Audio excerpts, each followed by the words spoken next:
Hello दोस्तों, कैसे हो आप सब। जॉब यूनिवर्सिटी चैनल में आप सभी का स्वागत है। दोस्तों, इस वीडियो में हम बात करेंगे एलआईसी असिस्टेंट की जॉब प्रोफाइल के बारे में।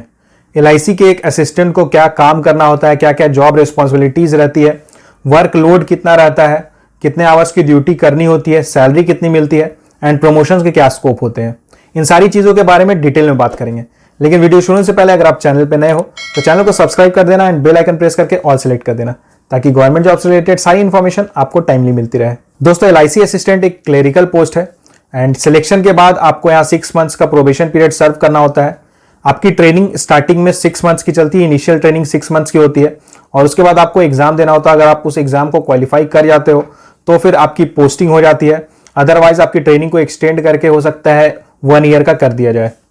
फर्स्ट पोस्टिंग आपकी जहां भी होगी, मतलब आपकी जो भी असाइन डिवीजन होगी, वहां आपकी जिस भी लोकेशन में फर्स्ट पोस्टिंग होगी, जिस भी ब्रांच में फर्स्ट पोस्टिंग होगी, वहां आपको मिनिमम 3 इयर्स के लिए सर्व करना होगा। अगर आप रिक्वेस्ट भी करते हो ट्रांसफर के लिए तो भी इसे कंसिडर नहीं किया जाएगा एंड आपको मिनिमम 3 इयर्स के लिए वहां सर्व करना होता है। जॉब एंड रिस्पॉन्सिबिलिटीज की बात करें तो आपको सारे क्लेरिकल वर्क करने होते हैं। आपको अलग अलग रोल्स में वर्क करना होता है, जैसे कई बार आपको एज कैशियर वर्क करना होता है, सिंगल विंडो ऑपरेटर वर्क करना होता है और कई बार आपको हेल्प डेस्क में भी काम करना होता है। एज कस्टमर सर्विस एग्जीक्यूटिव आप वर्क करते हो और कई बार ऐसा भी होता है कि जो आपके ऑफिसर है वो आपको जो भी असाइन करते हैं वर्क, वो आपको कंप्लीट करना होता है। कैशियर के रोल में आपको प्रीमियम्स कलेक्ट करने होते हैं, जो भी एग्जिस्टिंग पॉलिसीज चल रही है कस्टमर की, या फिर अगर कोई नई पॉलिसी उन्होंने लिया है तो उसके जो भी प्रीमियम्स रहेंगे या तो वो कैश में या चेक में देते हैं या ऑनलाइन ट्रांजेक्शन होता है तो वो आपको वहां चेक करना होता है। आपको यहाँ कैश काउंटर्स मैनेज करना होगा। ऑफिसर्स आपको जो भी वर्क देंगे, जैसे डिफरेंट फाइल से रिलेटेड वर्क या डॉक्यूमेंटेशन से रिलेटेड वर्क, तो वो आपको करने होते हैं।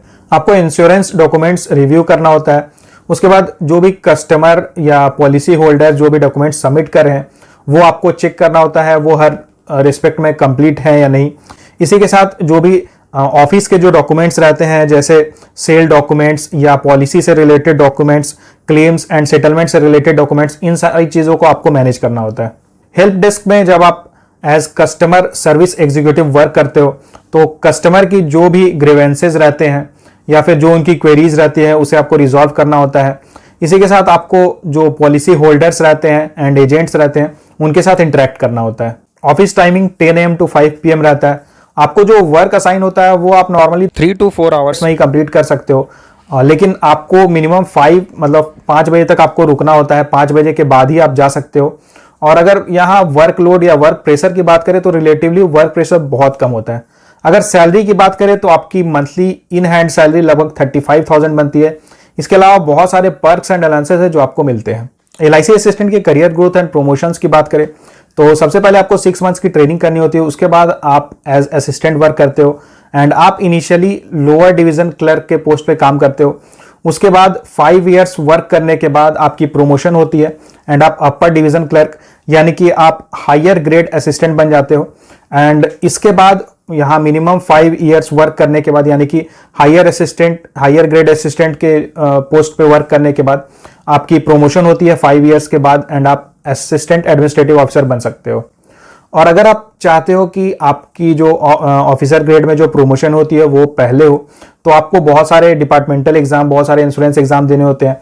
जैसे कि यहाँ टोटल 3 एग्जाम्स होती है। जैसे बैंक में आप देखते हो JAIB एंड CAIB एग्जाम होती है, उसी तरह LIC में यानी कि जो इंश्योरेंस कंपनीज है उसमें 3 एग्जाम्स होते हैं जो आपको देने होते हैं। सबसे पहले होती है लाइसेंसिएट एग्जाम, उसके बाद एसोसिएट एग्जाम एंड नेक्स्ट है 1B एग्जाम। अगर आप लाइसेंसिएट एग्जाम देते हो तो आपकी सैलरी में कुछ इंक्रीमेंट होता है। इसके बाद लाइसेंसिएट एग्जाम क्वालिफाई करने के बाद ही आप एसोसिएट एग्जाम दे सकते हो। एसोसिएट एग्जाम क्वालिफाई करने के बाद अगेन आपकी सैलरी बढ़ती है एंड इसके बाद आप 1B एग्जाम भी दे सकते हो एंड उसे भी क्लियर करने के बाद आपकी सैलरी में थोड़ा और इंक्रीमेंट होता है। और अगर आप इन तीनों एग्जाम को 5 इयर्स के अंदर दे देते हो तो फिर आप डायरेक्टली LDC यानी कि लोअर डिवीजन क्लर्क के पोस्ट से डायरेक्टली आप असिस्टेंट एडमिनिस्ट्रेटिव ऑफिसर बन सकते हो। अगर फर्दर प्रमोशंस की बात करें तो असिस्टेंट एडमिनिस्ट्रेटिव ऑफिसर के पोस्ट पे मिनिमम 10 इयर्स वर्क करने के बाद आप एडमिनिस्ट्रेटिव ऑफिसर बन जाते हो और एडमिनिस्ट्रेटिव ऑफिसर के पोस्ट पे लगभग 5 to 10 इयर्स वर्क करने के बाद आप ADM बन सकते हो। दोस्तों, LIC असिस्टेंट को कोई भी सेल्स या मार्केटिंग रिलेटेड वर्क नहीं करना होता है एंड कोई भी फील्ड वर्क यहाँ नहीं होता है। आप ये कंप्लीटली एक डेस्क जॉब है। अगर सैलरी की बात करें तो सैलरी भी काफ़ी अच्छी आपको मिलती है। वर्कलोड बहुत कम रहता है, वर्क प्रेशर कम रहता है, ऑफिस टाइमिंग फिक्स्ड रहती है, तो आपको बहुत ज़्यादा ऐसा नहीं है कि आपको बहुत ज़्यादा वर्क रहेगा या आपको ऑफिस में ज़्यादा स्टे करना होगा। वर्क लाइफ बैलेंस अच्छी रहती है। इसी के साथ अगर आप कुछ एग्जाम्स वगैरह की प्रिपरेशन करना चाहते हो तो आपको काफ़ी टाइम मिल जाता है। और यहाँ बैंक्स की तरह ज़्यादा पब्लिक डीलिंग नहीं करनी होती है, एंड जो आपकी पोस्टिंग भी होती है वो सेमी अर्बन या अर्बन एरियाज में होती है, तो आप सिटी लाइफ इजिली एंजॉय कर सकते हो।